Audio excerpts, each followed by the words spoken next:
Welcome back to this video on boundary and mix lubrication.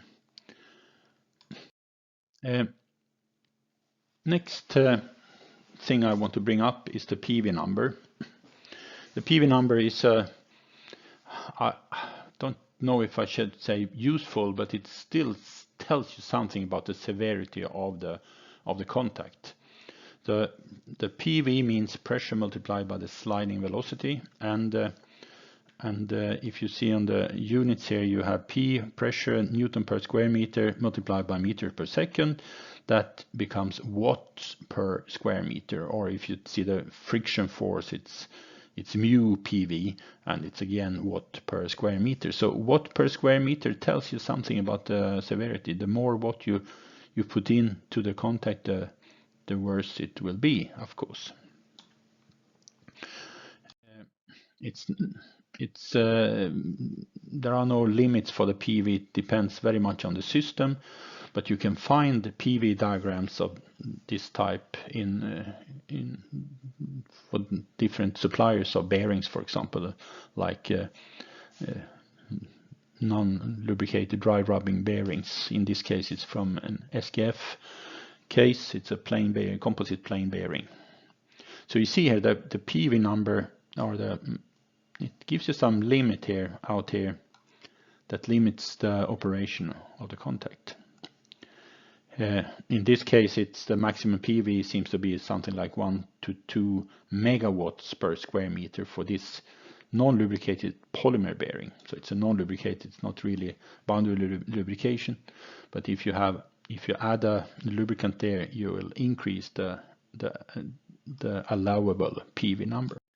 This is an example of a lubricated test where they have been studying the effect of PV also. They have been measuring the scuffing load versus the sliding speed. And you see here that the scuffing load decreases with the sliding speed, and decreasing load means decreasing contact pressure also. So this line actually shows a constant value of PV, 12 gigawatt per square meter in this case. So you see it's much higher than the polymer bearing in the previous slide. In this case, it's two steel surfaces, and they are capable to manage much higher PV numbers. But you can see here the difference between a ground surface, which is a little bit or much rougher surface than a super finished surface here. And now you see that the scuffing load increases very much. And here, in this case, the PV is something between 16 to 30 gigawatt per square meter. So the smoother the surface is, the higher load you can take, because then you have less asperity interaction. So this tells you, the PV tells you a little bit about the capacity for scuffing, but I would say that it's more important to compute the local temperatures in this case. And that was made in this work from 2009, and it's a ring-on-ring test. It's a conformal surfaces then. In this case, there is an Antiwear additive inside, but no EPE. And what was found here was that the scuffing occurred at the PV around 200 megawatts per square meter in this case, but when you were computing the local temperature, it was found that the scuffing occurred normally at around 300 degrees computed temperature. So it's in order to understand scuffing, it's not straightforward, but one way forward is to try to compute the maximum temperature inside the contact interface, which is a little bit tricky, but it's doable. Let's talk about additives then. The additives, they form some kind of a tribofilm, a protecting tribofilm, and it protects from wear, but it can also modify friction. And normally we distinguish between three different ways of interaction between the additives and the surface. We have physisorption with weak forces, chemisorption when you have a chemical reaction or stronger bonds between the additives and the surface, and a chemical reaction where you have form a new material on the surface really. And typical friction modifiers, they are working with physisorption, while extreme pressure additives form this reactive layer, and some antiwear additives, they maybe do both. You can simplify too. Before talking more about additives, I can say a few words about reactivity. If there is an energy difference between two materials in contact, those energy differences must be balanced, and dislocations in the surfaces want to be released if there are high energy available, and if there is an environment like oxygen in the air, it wants to form oxides on the surface if the surface is reactive. Reactivity varies a little bit for different metals. You know, the noble metals, they are not very reactive, while metals such as zinc, cadmium, they have a very high reactivity. On the other hand, iron, aluminium, typical engineering materials, they have some kind of medium reactivity. If you rub off the oxide, or you have a naked metal surface, they are in a way very reactive normally. So they may be so reactive that you decompose the lubricant and you destroy the lubricant when it comes close to the surface.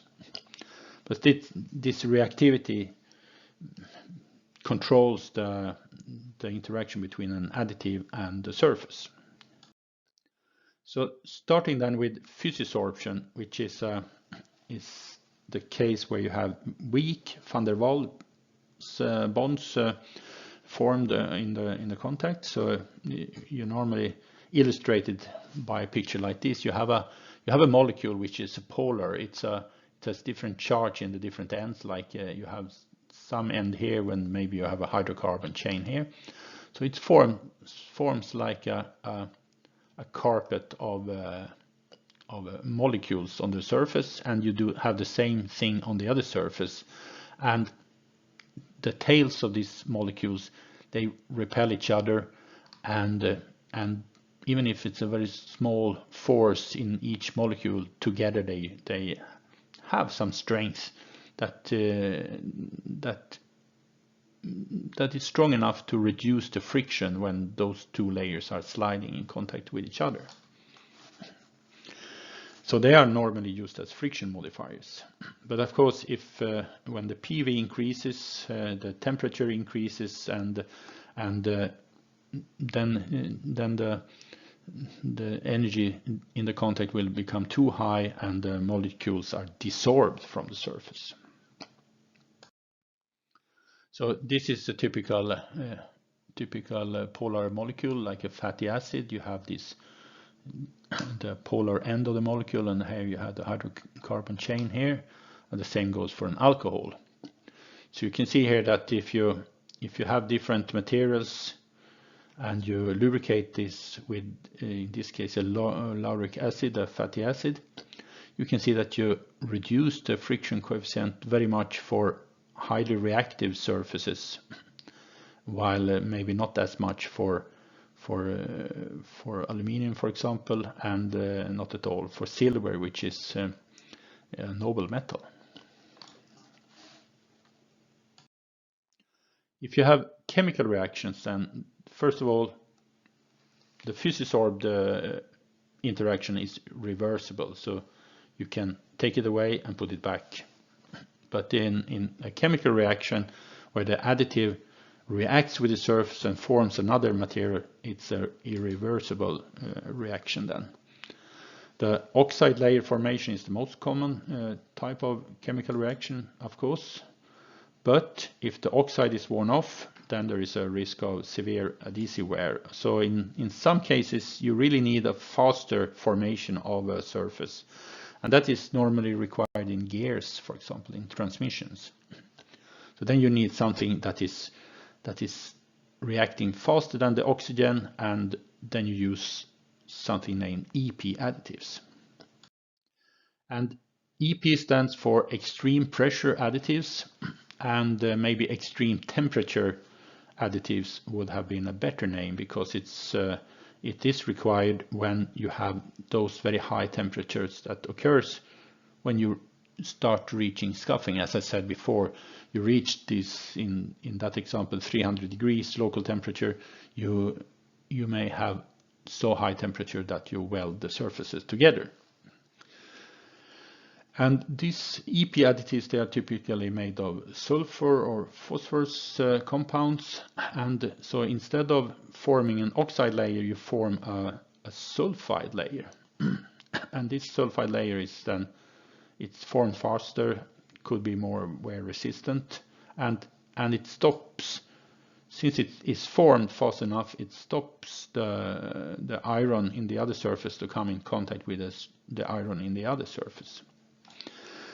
But this is a little bit a problem also, because it's a kind of a tribocorrosive process. When you form this layer, you take away some of the iron from the surface and you form something else.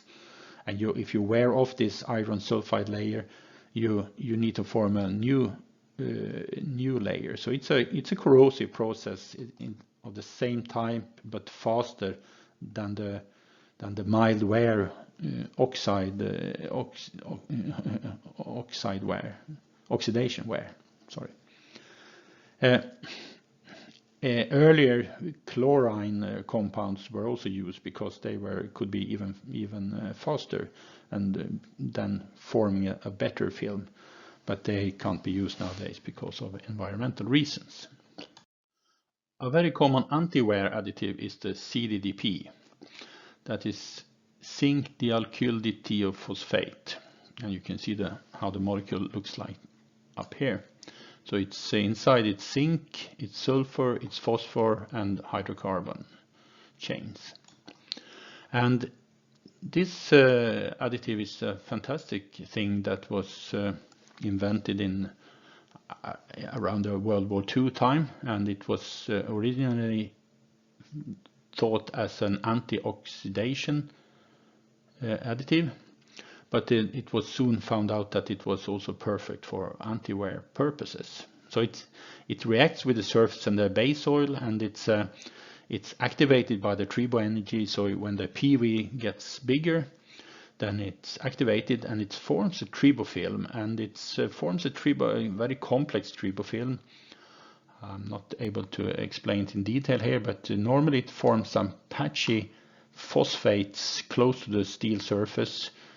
So it contains zinc and iron, and then on top you have some softer materials with alkyl phosphates in this case.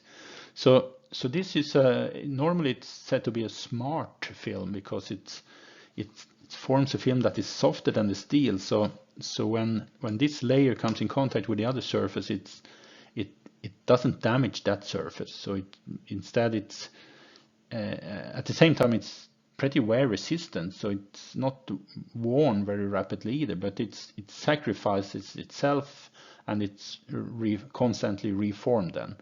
When it is reformed, of course, you take the CDDP from the lubricant and you consume it. But if you have sufficient amount of it, it forms a new layer all the time. And you can find this in most lubricants nowadays, actually. In the future, we may say that zinc, for example, will not be used in the additives. So the future is unclear, but still this is a very commonly used additive in a lubricant. What's different between anti-wear additives and EP additives, you may ask, and this sketch tells you a little bit about that. So if we plot the wear rate versus the load like this, then if we make a dry test without a lubricant, first of all, you have a very high wear rate.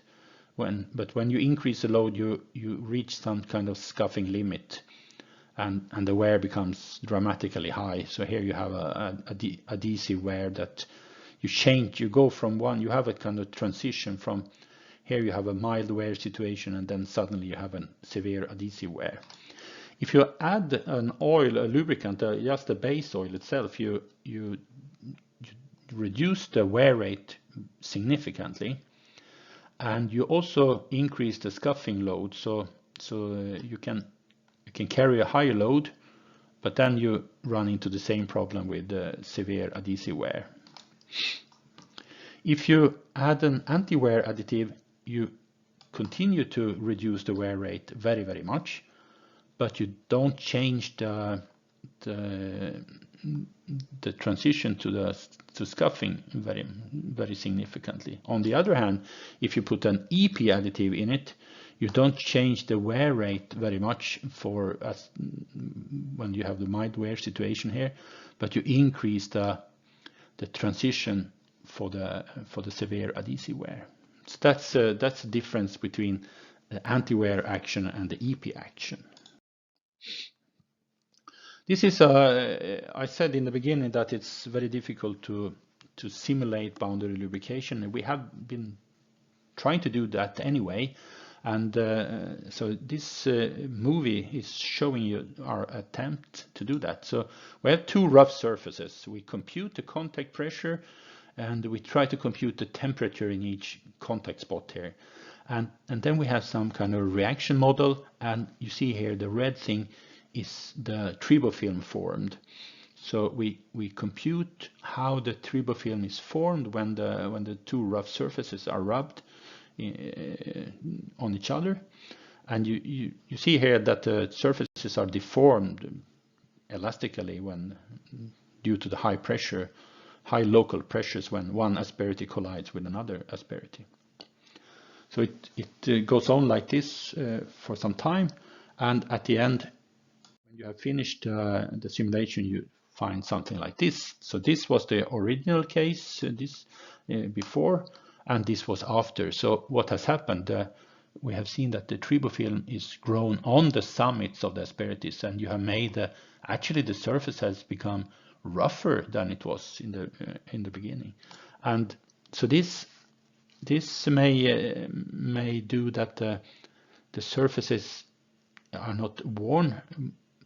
They are protected from wear, but you may instead run into other problems like micropitting, because with the higher peaks here you get also higher pressure peaks and higher stress concentrations in the surfaces, and you may have a reduced life. Even if you have a better wear protection, you may have a less good micropitting protection. So it's always a problem like that in tribology. You may solve one problem, but you may create another one instead. My final example here is the engaging clutch problem, because that's also an interesting kind of additive problem and lubricant design problem. You can find this in a four-wheel drive vehicle, for example. This is the Haldex clutch. It was named before. It distributes the torque in between the front and rear axles in the car. You can also find it in the gear synchronization in a gearbox, in a manual gearbox, for example.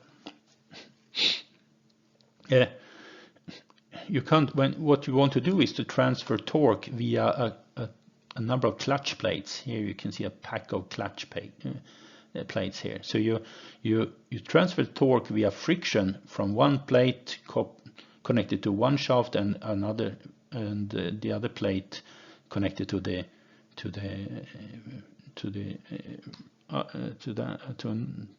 second shaft. So if you have full film lubrication, you can't transfer sufficiently much torque. So you must really have boundary lubrication. You want to run into boundary lubrication in this case. And but at the same time, as you want to maximize friction, you also must minimize wear, because you want to use your vehicle for a long time.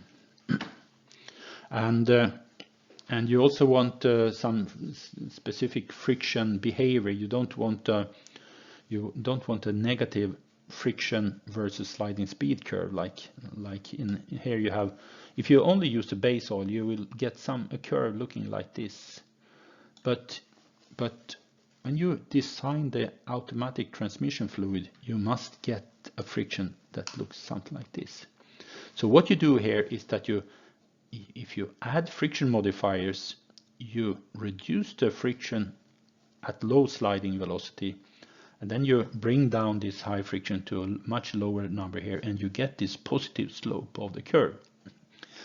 Then when you reach higher and higher sliding velocity, the physisorb layer of the friction modifiers